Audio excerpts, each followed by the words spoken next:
¿Quién domina el mundo? De Noam Chomsky. Capítulo 8. La semana en la que el mundo contuvo la respiración. El mundo se quedó paralizado hace unos 150 años, durante la última semana de octubre, desde el momento en que supimos que la Unión Soviética había instalado misiles nucleares en Cuba, hasta que la crisis terminó oficialmente. Aunque, y es un hecho desconocido por la opinión pública, solo oficialmente. La imagen del mundo paralizado es de Sheldon Stern, antiguo historiador en la Biblioteca Presidencial John F. Kennedy, que publicó la versión autorizada de las cintas de las reuniones del Comité Ejecutivo del Consejo de Seguridad Nacional, EXCOM, en las que Kennedy y un reducido círculo de consejeros debatieron cómo responder a las crisis. El presidente grabó esas reuniones en secreto, lo cual podría influir en el hecho de que su posición, a lo largo de las sesiones grabadas, es relativamente moderada en comparación con las de otros participantes, que no eran conscientes de que estaban hablando para la historia. Stern ha publicado un análisis preciso, que está al alcance del público, de ese crucial registro documental que fue desclasificado a finales de la década de 1990. Aquí me ceñiré a esa versión. Nunca antes ni después, concluye, la supervivencia de la civilización humana ha estado en juego en unas pocas semanas de peligrosas deliberaciones como entonces, que culminaron en la semana en la que el mundo contuvo la respiración. Existía una buena razón para la preocupación generalizada. Era inminente una guerra nuclear, que podría destruir el hemisferio norte, como había advertido el presidente Dwight Eisenhower. Según el juicio del propio Kennedy, la probabilidad de entrar en guerra llegó al 50%. Los cálculos llegaron a ser más pesimistas cuando la confrontación alcanzó su punto máximo y el plan secreto apocalíptico para garantizar la supervivencia del gobierno se puso en marcha en Washington, según describió el periodista Michael Dobbs en su bien documentado éxito de ventas sobre la crisis, aunque no explica qué sentido tendría ponerlo en marcha, habida cuenta el riesgo de desencadenar una guerra nuclear. Dobbs cita a Dino Brugioni, miembro clave del equipo de la CIA que controlaba la acumulación de misiles soviéticos, que no vio ninguna salida salvo guerra y destrucción completa, cuando el reloj marcaba que faltaba 1 minuto para la medianoche. El título del libro de Dobbs. Arthur M. Schlesinger, Jr., historiador muy ligado a Kennedy, describió los hechos como el momento más peligroso en la historia humana. El secretario de Defensa, Robert McNamara, se preguntó en voz alta si viviría para ver otra noche de sábado, y después reconoció: hemos tenido suerte. Por poco. El momento más peligroso. Una mirada atenta a lo ocurrido añade tonos grises a estos juicios, con reverberaciones que alcanzan el momento presente. Hay varios candidatos más al título de momento más peligroso. Uno es el 27 de octubre de 1962, cuando los destructores de Estados Unidos, que imponían el bloqueo de Cuba, soltaron cargas de profundidad contra submarinos soviéticos. Según los relatos soviéticos, de los que informa el Archivo de Seguridad Nacional, los comandantes de los submarinos estaban tan agitados como para hablar de disparar torpedos nucleares, cuyas cargas explosivas de 15 kilotones equivalen aproximadamente a la bomba que arrasó Hiroshima en agosto de 1945. En un caso, la decisión de preparar un torpedo nuclear listo para la acción fue cancelada en el último momento por el comandante adjunto Vasily Arkhipov, que podría haber salvado al mundo del desastre nuclear. Hay pocas dudas de cuál habría sido la reacción de Estados Unidos si se hubiera disparado el torpedo y de cómo habrían respondido los rusos mientras su país se convertía en humo. Kennedy ya había declarado la alerta nuclear más alta antes del lanzamiento, DEFCON 2, que autorizaba a aviones de la OTAN con pilotos turcos u otros a despegar, volar a Moscú y arrojar una bomba, según escribió el bien informado analista estratégico de la Universidad de Harvard, Graham Allison, en Foreign Affairs. Otro candidato es el 26 de octubre. Ese día fue seleccionado como el momento más peligroso por el comandante Don Clauson, que pilotó un B-52 de la OTAN e hizo un relato de los detalles de las misiones Chrome Dome, CD, durante la crisis que pone los pelos de punta. B-52 en alerta en el aire, con armas nucleares, a bordo y listas para usar. El 26 de octubre fue el día en que la nación estuvo más cerca de una guerra nuclear, escribe en sus anécdotas irreverentes de un piloto de las Fuerzas Aéreas. Ese día, el propio Clauson se hallaba en buena posición para desencadenar un cataclismo probablemente definitivo. Concluye: fuimos muy afortunados de no hacer estallar el mundo, y no fue gracias a los dirigentes políticos o militares de este país. Los errores, las confusiones casi accidentales y la mala comprensión del liderazgo de los que informa Clauson resultan bastante desconcertantes, pero no son nada en comparación con las normas o la falta de normas del operativo de mando y control. Según relata Clauson, sus experiencias durante las 15 misiones CD de 24 horas, el máximo posible, los oficiales al mando no poseían la capacidad de impedir que una tripulación o un miembro actuara por libre y cargara y disparara sus armas termonucleares, ni siquiera de informar que estaba en marcha una misión que podía mandar toda la fuerza en alerta aérea sin posible vuelta atrás. Una vez que la tripulación estaba en el aire, con sus armas termonucleares, escribe, habría sido posible cargar y dispararlas todas sin ninguna orden posterior de tierra. No había nada que pudiera bloquear ninguno de los sistemas. Alrededor de un tercio de la fuerza total estaba en el aire, según el general David Burkinal, director de planificación en los cuarteles generales de la Fuerza Aérea. Al parecer, el Mando Aéreo Estratégico, SAC, por sus siglas en inglés, que técnicamente dirigía la operación, tenía muy poco control, y según el relato de Clauson, el SAC mantenía desinformada a la Autoridad de Mando Nacional Civil, lo cual significa que los que tomaban decisiones en el ExCom y decidían el destino del mundo sabían menos todavía. El relato oral del general Burkinal no es menos inquietante y revela más todavía el desprecio por el mando civil. Según él, la capitulación soviética nunca estuvo en duda. Las operaciones CD estaban concebidas para dejar muy claro a los soviéticos que apenas eran rivales en la confrontación militar y que podrían ser destruidos con facilidad. De los registros del ExCom, Sheldon Stern concluye que el 26 de octubre el presidente Kennedy se inclinaba hacia la acción militar para eliminar los misiles en Cuba y seguiría con una invasión según los planes del Pentágono. Era evidente que el hecho podría haber conducido a una guerra definitiva, una conclusión reforzada cuando mucho después se reveló que se habían desplegado armas nucleares tácticas y que las fuerzas soviéticas eran muy superiores a lo que la inteligencia de Estados Unidos había informado.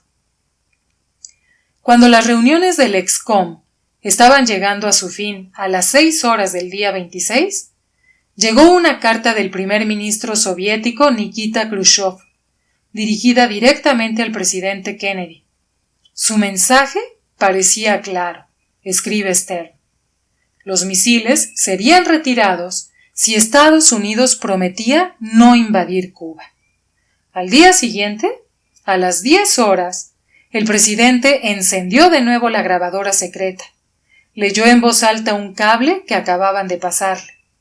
El primer secretario Khrushchev le ha dicho hoy al presidente Kennedy en un mensaje que retiraría las armas ofensivas de Cuba si Estados Unidos retiraba sus cohetes de Turquía, misiles Júpiter con cabezas nucleares. El informe enseguida se autentificó. Aunque el comité lo recibió como algo inesperado, en realidad se había previsto. Sabíamos que esto podría ocurrir desde hace una semana, les informó Kennedy. El presidente se dio cuenta de que sería difícil rechazar el consentimiento público. Eran misiles obsoletos, ya programados para su retirada, que pronto serían sustituidos por otros mucho más letales, y efectivamente invulnerables con base en submarinos polares. Kennedy reconoció que estaría en una posición insoportable si esto se convierte en una propuesta de Khrushchev, tanto porque los misiles turcos eran inútiles e iban a retirarse de todos modos, como porque cualquier hombre en las Naciones Unidas o cualquier otro hombre racional lo vería como un trato muy justo. Mantener el poder de Estados Unidos sin restricciones. Los estrategas, por lo tanto, se enfrentaban a un dilema grave. Tenían en sus manos dos propuestas diferentes de Khrushchev para terminar con la amenaza de una guerra catastrófica, y un hombre sensato vería que las dos eran un trato justo. Así que, ¿cómo reaccionar? Una posibilidad habría sido soltar un suspiro de alivio al comprender que la civilización podría sobrevivir y aceptar con entusiasmo ambas ofertas.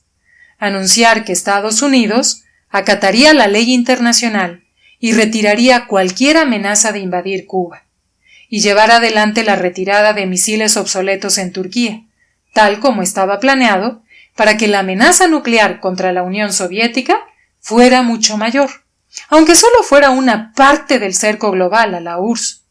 Pero eso era impensable. La razón básica por la cual no era posible contemplar una idea así la formuló el consejero de Seguridad Nacional McGeorge Bundy, exdecano de Harvard y con fama de ser la estrella más brillante del firmamento de Camelot. El mundo insistió, tiene que comprender que la actual amenaza para la paz no está en Turquía, sino en Cuba, donde los misiles estaban dirigidos hacia Estados Unidos.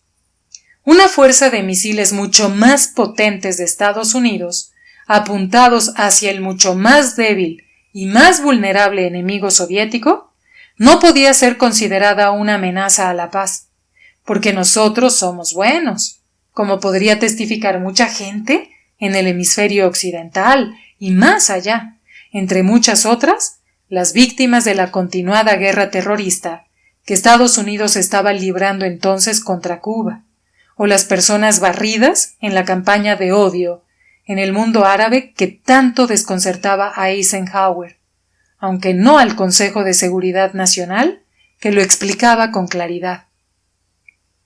En un coloquio posterior, el presidente destacó que nos habríamos situado en una mala posición si hubiéramos elegido poner en marcha una conflagración internacional y rechazar propuestas que parecerían bastante razonables para los supervivientes, si a alguien le importaba. Esa posición pragmática era lo más lejos que podían llegar las consideraciones morales. En una revisión de documentos recientemente desclasificados sobre el terrorismo en la era Kennedy, el latinoamericanista de la Universidad de Harvard, Jorge Domínguez, observa que solo una vez en estas casi 1000 páginas de documentación, un funcionario de Estados Unidos planteaba algo que parecía una tenue objeción moral al terrorismo patrocinado por el gobierno de Washington. un miembro del personal del Consejo de Seguridad Nacional sugería que las incursiones aleatorias que matan inocentes podrían repercutir en mala prensa en algunos países amigos. Las mismas actitudes se impusieron en las discusiones internas durante la crisis de los misiles, como cuando Robert Kennedy advirtió que una invasión a gran escala de Cuba mataría a un montón de gente y tendríamos que soportar muchas críticas.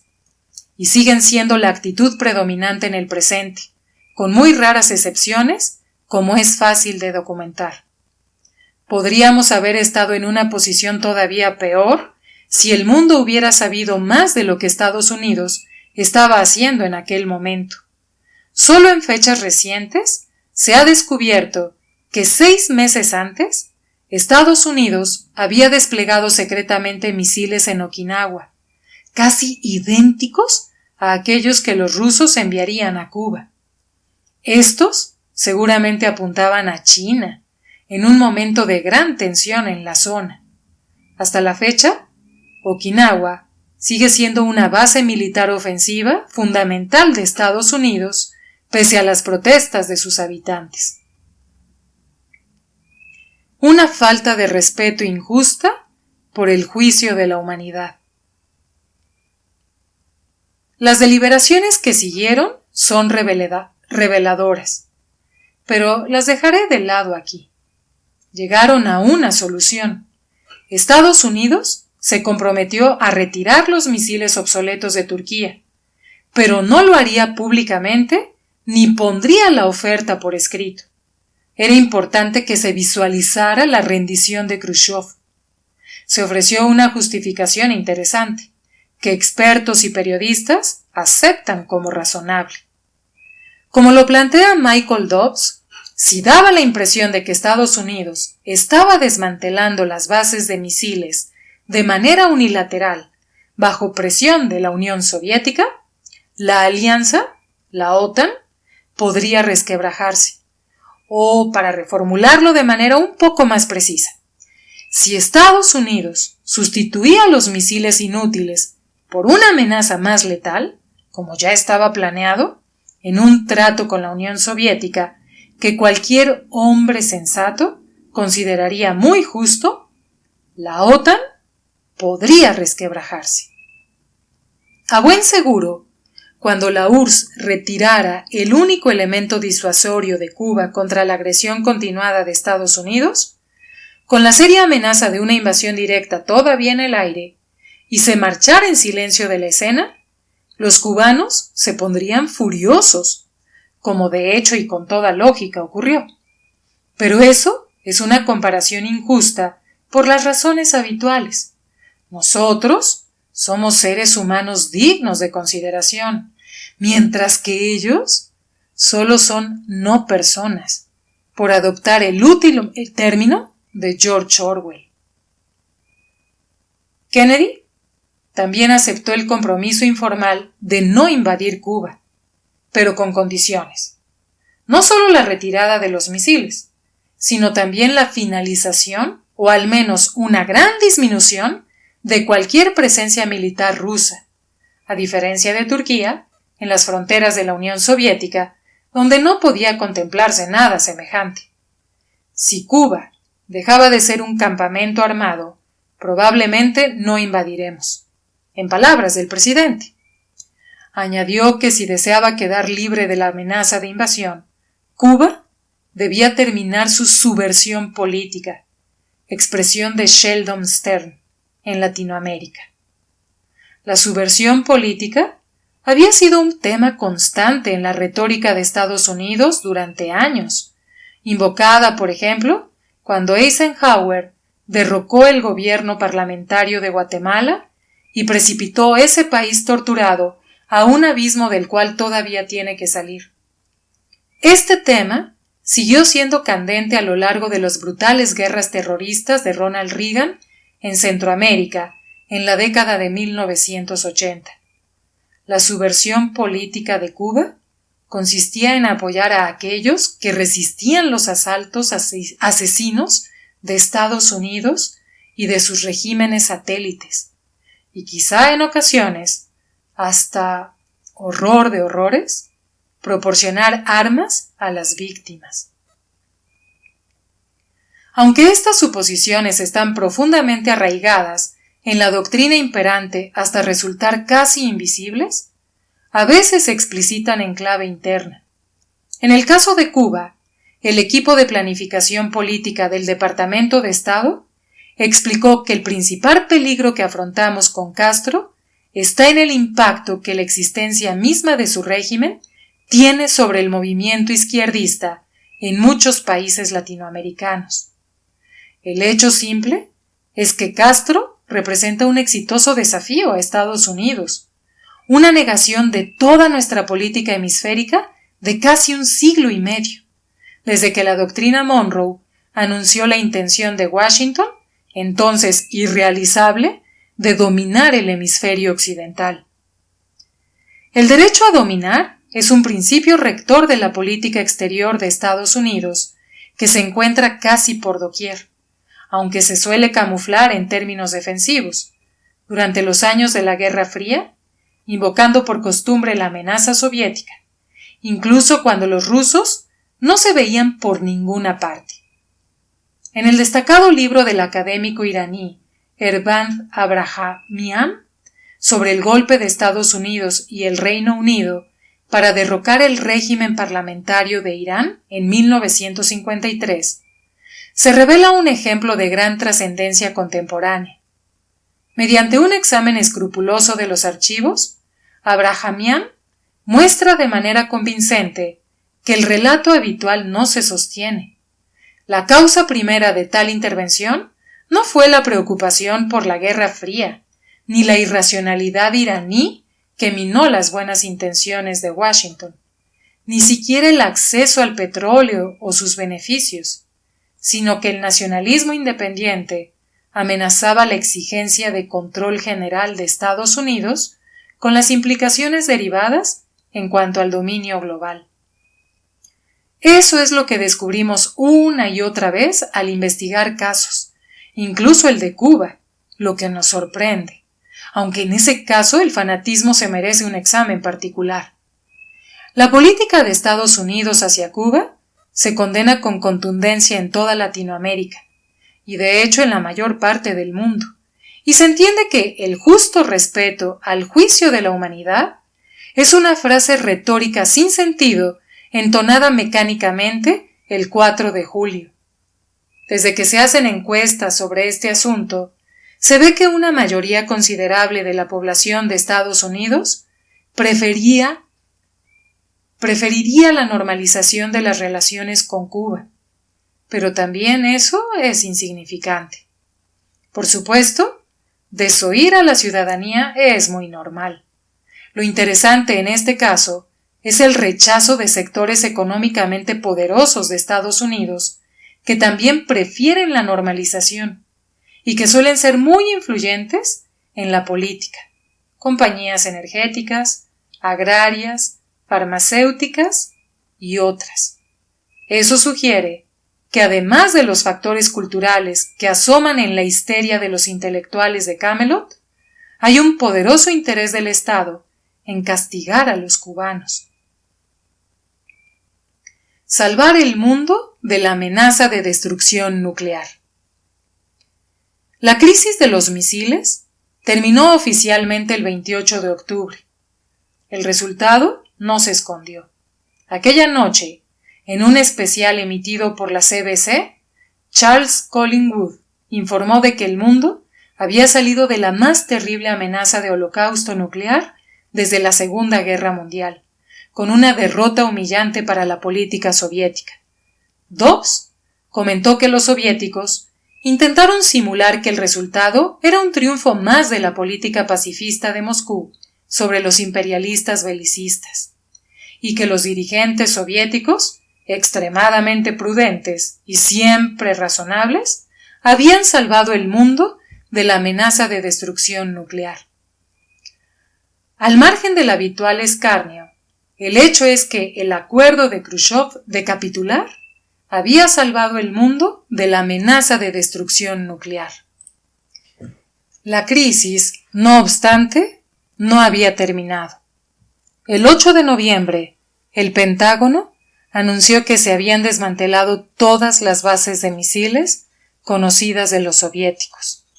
El mismo día, informa Stern, un equipo de sabotaje llevó a cabo un ataque contra una fábrica cubana, aunque la campaña terrorista de Kennedy, la Operación Mangosta, había sido formalmente cancelada en la cresta de la crisis. El ataque terrorista del 8 de noviembre respalda la observación de McGeorge Bundy de que la amenaza para la paz era Cuba, no Turquía, donde los rusos no llevaban a cabo un asalto letal, aunque no era en eso en lo que pensaba Bundy, que tampoco habría podido comprenderlo. El respetado experto Raymond Gartoff, también con una gran experiencia dentro del gobierno, añadió más detalles en su cuidadoso relato de 1987 de la crisis de los misiles. El 8 de noviembre, escribe, un equipo de sabotaje cubano, enviado desde Estados Unidos, logró hacer estallar un complejo industrial en Cuba. Mataron a 400 trabajadores, según una carta del gobierno cubano al secretario general de la ONU. Gartoff afirma, los soviéticos solo podían ver el atentado como un intento de dar marcha atrás en lo que era para ellos la cuestión clave que estaba sobre la mesa, las garantías estadounidenses de no atacar Cuba, sobre todo porque la agresión terrorista se lanzó desde Estados Unidos. La conclusión de Gartoff es que esa y otras acciones de terceras partes revelan una vez más que el riesgo y el peligro para ambas partes podía haber sido extremo, sin excluir la catástrofe. El mismo autor repasa las operaciones asesinas y destructivas de la campaña terrorista de Kennedy, que desde luego consideraríamos una justificación más que suficiente para la guerra si Estados Unidos o sus aliados o satélites fueran las víctimas y no sus perpetradores. De la misma fuente, descubrimos después que el 23 de agosto de 1962, el presidente había dado a conocer el Memorando de Acción de Seguridad Nacional NSAM número 181, una directiva para preparar una revuelta interna a la que seguiría la intervención militar de Estados Unidos. Eso implicaba significativos planes militares de Estados Unidos, maniobras y movimiento de fuerzas y equipo, que seguramente eran conocidos por Cuba y la URSS. También en agosto se intensificaron los atentados terroristas, como ataques de lanchas rápidas armadas con metralletas sobre un hotel de la costa cubana en el que se sabía que se reunían asesores militares soviéticos, y acabó con la muerte de decenas de rusos y cubanos. Ataques sobre buques cargueros británicos y cubanos, la contaminación de remesas de azúcar y otras atrocidades y actos de sabotaje llevados a cabo sobre todo por parte de organizaciones del exilio cubano a las que se permitía operar libremente en Florida. Poco después, llegó el momento más peligroso en la historia de la humanidad, y no surgió por ensalmo. Kennedy renovó oficialmente las operaciones terroristas después del reflujo de la crisis. 10 días antes de su asesinato, aprobó un plan de la CIA para desarrollar operaciones de destrucción por parte de fuerzas delegadas de Estados Unidos contra una gran refinería de petróleo, una gran central eléctrica, refinerías de azúcar, puentes de ferrocarril, instalaciones portuarias y la demolición submarina de muelles y barcos. Al parecer, el mismo día del asesinato de Kennedy, se inició una trama para asesinar a Castro. La campaña terrorista se interrumpió en 1965, pero según informa Gartoff, una de las primeras acciones de Nixon al llegar a la Casa Blanca en 1969 fue ordenar a la CIA que intensificara las operaciones encubiertas contra Cuba. Podemos, por fin, oír las voces de las víctimas en Voices from the Other Side. del historiador canadiense Keith Bolender, la primera historia oral de la campaña de terror, uno de los muchos libros que es poco probable que en Occidente reciban más que una mención efímera, a lo sumo, porque sus contenidos son demasiado reveladores. En el Political Science Quarterly, la publicación académica de la Asociación Americana de Ciencias Políticas, Montague Kern observa que la crisis de los misiles cubanos es una de esas crisis poderosas en las que hay una percepción universal de que un enemigo ideológico, la Unión Soviética, ataca, lo cual produce un efecto rebote que extiende en gran medida el apoyo para un presidente, que ve así aumentadas sus opciones políticas. Kern tiene razón en la percepción universal, salvo para aquellos que han escapado lo bastante de sus grilletes ideológicos como para prestar cierta atención a los hechos. Kern es uno de ellos. Otro es Sheldon Stern, quien reconoce lo que esos pervertidos han sabido desde hace mucho, como escribe. Ahora sabemos que la explicación original de Khrushchev del envío de misiles a Cuba había sido fundamentalmente cierta. El líder soviético nunca había pretendido que esas armas fueran una amenaza para la seguridad de Estados Unidos, sino que consideraba su despliegue un movimiento defensivo para proteger a sus aliados cubanos de los ataques estadounidenses, y un esfuerzo desesperado de que pareciera que la URSS estaba a la par en el equilibrio de poder nuclear. Dobbs también reconoce que Castro y sus mecenas soviéticos tenían motivos reales para temer que Estados Unidos intentaba cambiar el régimen, incluso, como último recurso, invadiendo Cuba. Khrushchev también era sincero en su deseo de defender la revolución cubana del poderoso vecino del norte. El terror de la tierra.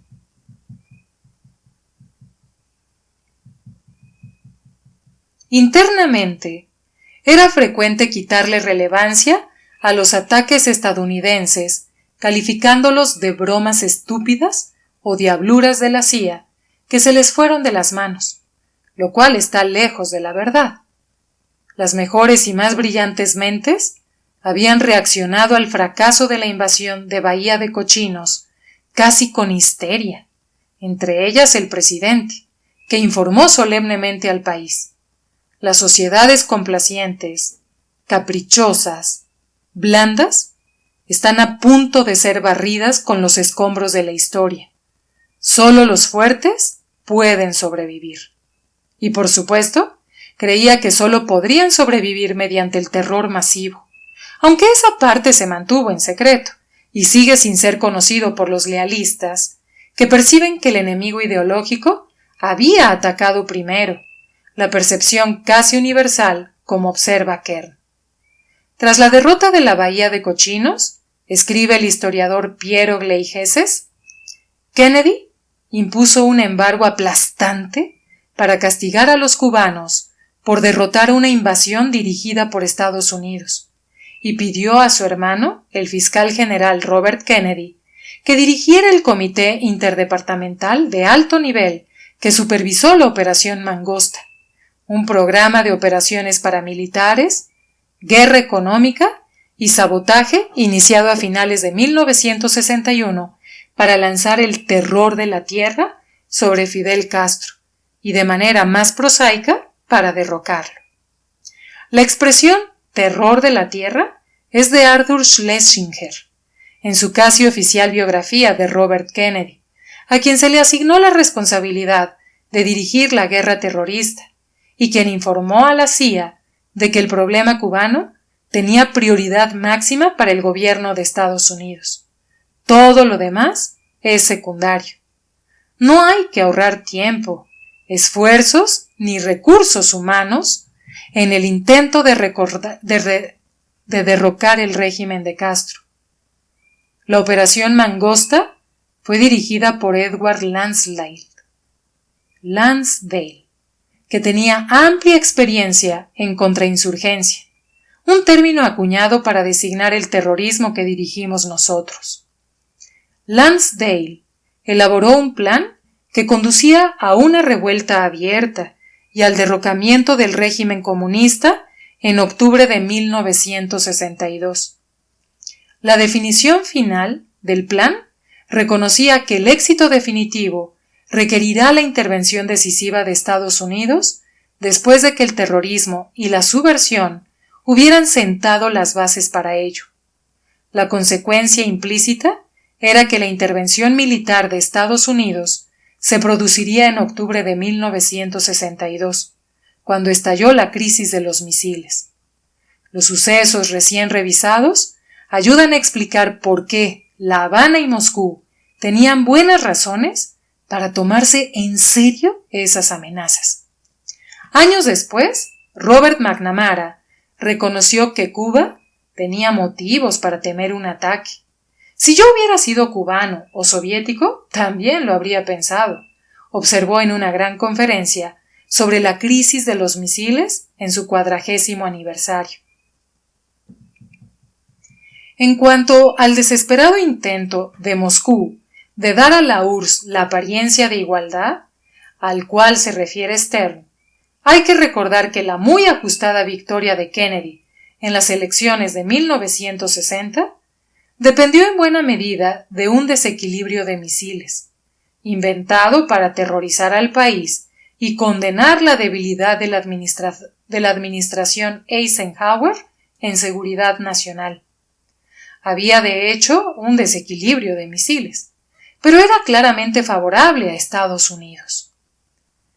La primera declaración pública e inequívoca de la administración sobre los hechos, según el analista estratégico Desmond Ball, en su autorizado estudio del programa de misiles de Kennedy, se produjo en octubre de 1961, cuando Roswell Kilpatrick, entonces vicesecretario de Estado de Defensa, informó al Consejo de Negocios de que, después de un ataque sorpresa, a Estados Unidos todavía le quedarían más vectores nucleares que la fuerza nuclear que la Unión Soviética emplearía en su primer golpe.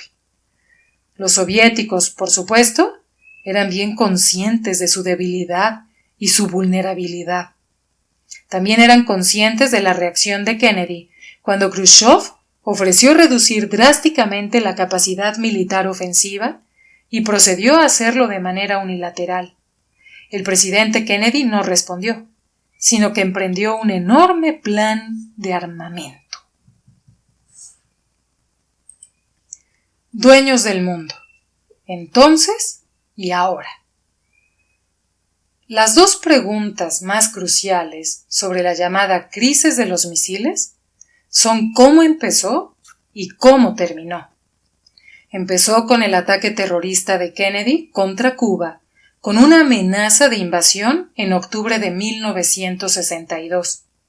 Terminó con el rechazo del presidente de las ofertas soviéticas, que le habrían parecido justas a cualquier persona sensata, pero cuya aceptación era impensable porque habría debilitado el principio de que Estados Unidos tiene derecho a desplegar unilateralmente misiles nucleares en cualquier parte, apuntados a China, a la URSS o a cualquier otro, incluso en sus fronteras. También era un impedimento el corolario que se desprendía de ese principio, que Cuba no tenía ningún derecho a poseer misiles para defenderse contra lo que parecía una invasión inminente de Estados Unidos. Establecer esos principios con firmeza equivalía a afrontar un alto riesgo de una guerra de destrucción inimaginable, así como a rechazar una forma simple y reconciliadamente justa de terminar con la amenaza. Gartov observa que en Estados Unidos hubo una aprobación casi universal del modo en que el presidente Kennedy manejó la crisis. Dobbs escribe: el tono implacablemente optimista lo estableció el historiador de la corte Arthur M. Schlesinger, que escribió que Kennedy había desconcertado al mundo mediante una combinación de dureza y contención, de voluntad, nervios y prudencia, brillantemente controlada e incomparablemente calibrada. De forma más sobria, Stern está de acuerdo en parte y señala que Kennedy rechazó reiteradamente el consejo militante de sus asesores, que eran partidarios de la fuerza militar y rechazaban las opciones pacíficas. Los hechos de octubre de 1962 son ampliamente aclamados como el mejor momento de Kennedy. Graham Allison se une a muchos otros al presentarlos como una guía de cómo rehuir conflictos, controlar relaciones de gran poder y tomar decisiones sensatas sobre política exterior en general. En un sentido muy estricto, ese juicio parece razonable. La grabación del ExCom revela que el presidente se sitúa al margen de los demás, en ocasiones casi de todos los demás, al rechazar la violencia prematura. No obstante, hay una pregunta más. ¿Cómo debería evaluarse la relativa moderación de Kennedy en el control de la crisis, teniendo en cuenta el fondo de consideraciones más amplias recién revisadas? Pero esa pregunta no surge en una cultura disciplinada desde el punto de vista intelectual y moral, que acepta sin interrogarse el principio básico de que Estados Unidos posee el mundo por derecho y es por definición una fuerza del bien, a pesar de los errores y malentendidos ocasionales. Por ese principio, evidentemente, es justo que Estados Unidos despliegue una fuerza ofensiva masiva en todo el mundo, mientras que es indignante que otros, aliados y satélites aparte, hagan el más leve gesto en esa dirección, o piensen siquiera en disuadir la amenaza del uso de la violencia por parte de la benévola potencia hegemónica del mundo. Esa doctrina es hoy la principal acusación oficial contra Irán. Podría plantear un elemento disuasorio de oposición a la fuerza estadounidense o israelí. Lo mismo se consideró durante la crisis de los misiles. En la discusión interna, los hermanos Kennedy expresaron sus temores de que los misiles cubanos podrían impedir una invasión estadounidense de Venezuela, entonces en estudio. Así pues, lo de la Bahía de Cochinos estuvo realmente bien, concluyó John F. Kennedy. Estos principios todavía contribuyen al riesgo constante de guerra nuclear. No han faltado peligros graves desde la crisis de los misiles.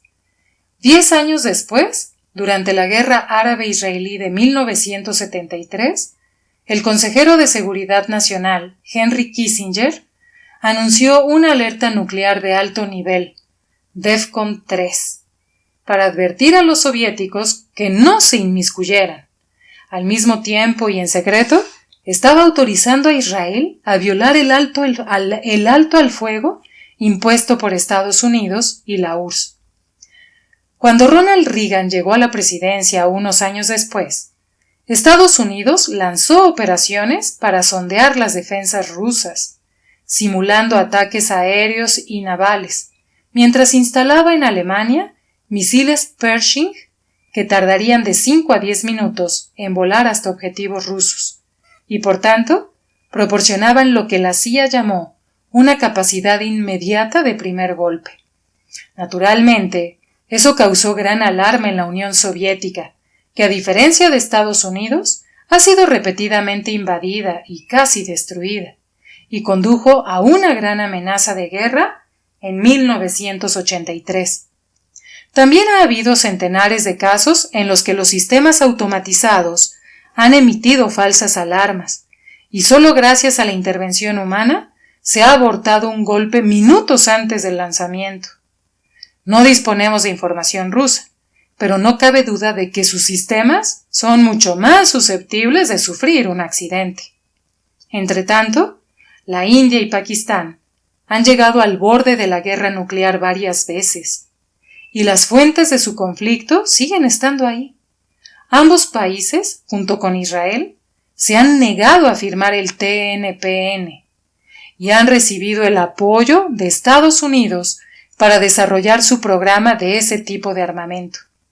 En 1962, la guerra se evitó por la voluntad de Khrushchev de aceptar las demandas hegemónicas de Kennedy, pero no podemos contar con esa cordura para siempre. Es casi un milagro que la guerra nuclear se haya evitado hasta el momento. Hay más razones que nunca para hacer caso a la advertencia de Bertrand Russell y Albert Einstein hace casi 60 años, de que tenemos que elegir, y la elección es breve, espantosa e ineludible. ¿Vamos a poner fin a la raza humana o la humanidad renunciará a la guerra?